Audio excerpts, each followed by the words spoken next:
தமிழகத்தில் வறட்சி பாதிப்பு குறித்து ஆய்வு நடத்த வந்துள்ள மத்திய குழு இன்று டெல்டா மாவட்டங்களில் நிலைமையை பார்வையிடுகிறது.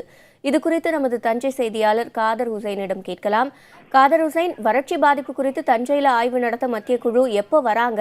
இந்த குழுவில் யாரெல்லாம் இருக்காங்க? அதாவது வேதவள்ளி, இந்த வறட்சி தமிழகத்தை வறட்சி மாநிலமாக தமிழக அரசு அறிவித்ததை அடுத்து இதுக்கு தேவையான நிதியை கோருவதற்காக மத்திய அரசிட்ட பரிந்துரை செய்தது. அதன் அடிப்படையில் மத்திய குழு, அதாவது வசுதா மிஸ்ரா, தேசிய கூட்டுறவு மேம்பாட்டு கழகத்தோட நிர்வாக இயக்குனர் வசுதா மிஸ்ரா தலைமையில 10 பேர் கொண்ட குழுவினர் இன்று தஞ்சை மாவட்டத்தில் இந்த வறட்சி பாதித்த பகுதிகள், அதாவது கடுமையாக வறட்சியால் பாதிக்கப்பட்ட பகுதியில் பார்வையிடுறதுக்காக வந்திருக்காங்க. இன்னும் ஒரு சற்று நேரத்துல இந்த கோவில்பத்து அப்படிங்கறத, பூதலூர் அருகே உள்ள கோவில்பத்து அப்படிங்கிற பகுதியில இந்த ஆய்வு மேற்கொள்ள இருக்காங்க. அந்த கோவில்பத்தை தொடர்ந்து புதுப்பட்டினம், மேலவலூர், சொக்கனாவூர் உள்ளிட்ட பகுதிகளிலையும் இவங்க இந்த வறட்சி பணிகளை ஆய்வு செய்ய போறாங்க. இந்த ஆய்வு செஞ்சு இந்த ஆய்வு அறிக்கையை மத்திய அரசிட்ட கொடுத்ததுக்கு அப்புறம் தான் அவங்க தமிழகத்திற்கு எவ்வளவு நிதி தேவை, எவ்வளவு வறட்சி பாதிக்கப்பட்டிருக்கு அப்படிங்கிற கணக்கெடுக்கும் பணி நடக்கும் அப்படின்னு சொல்றாங்க. வேதவள்ளி, காதர் ஹுசைன், ஆய்வு நடத்த வரும் மத்திய குழுவினர்கிட்ட விவசாயிகள் என்னென்ன மாதிரியான கோரிக்கைகளா முன்வைக்க இருக்காங்க?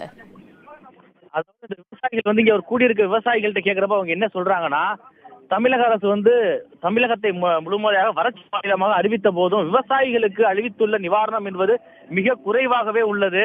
அது மட்டும் இல்லாமல் விவசாய தொழிலாளர்களுக்கு இதுவரை எந்த ஒரு நிவாரணமும் அறிவிக்கவே இல்லை.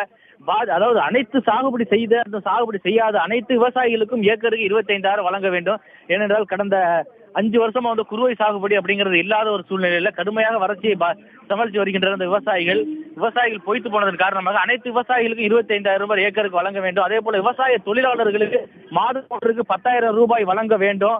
அதே போல உயிரிழந்த விவசாயிகளுக்கு ஒரு குடும்பத்திற்கு 10 லட்சம் வழங்க வேண்டும் அப்படின்னு உள்ளிட்ட கோரிக்கைகளை வைக்கிறாங்க. வேதவள்ளி, காதர் ஹுசைன், டெல்டா மாவட்டங்கள்ல ஆய்வு மேற்கொள்ள இருக்கும் மத்திய குழு எது போன்ற ஆய்வுகளை மேற்கொள்ள இருக்காங்க? அதன் முறைகள் என்ன? அதாவது இப்ப இதுவரைக்கும் எவ்வளவு தண்ணி வந்துச்சு, அந்த தண்ணியை வச்சு எவ்வளவு சாகுபடி பண்ணிருக்காங்க, இந்த சாகுபடி எந்த அளவுக்கு பாதிக்கப்பட்டிருக்கு, பயிர் பாதிப்பு எவ்வளோ, இந்த நிலைமை எத்தனை நாளா நீடிச்சிட்டு இருக்கு, விவசாயிகளோட தேவை என்ன, இப்படிங்கிற எல்லாத்தையுமே கேட்க இருக்காங்க. வேதவள்ளி.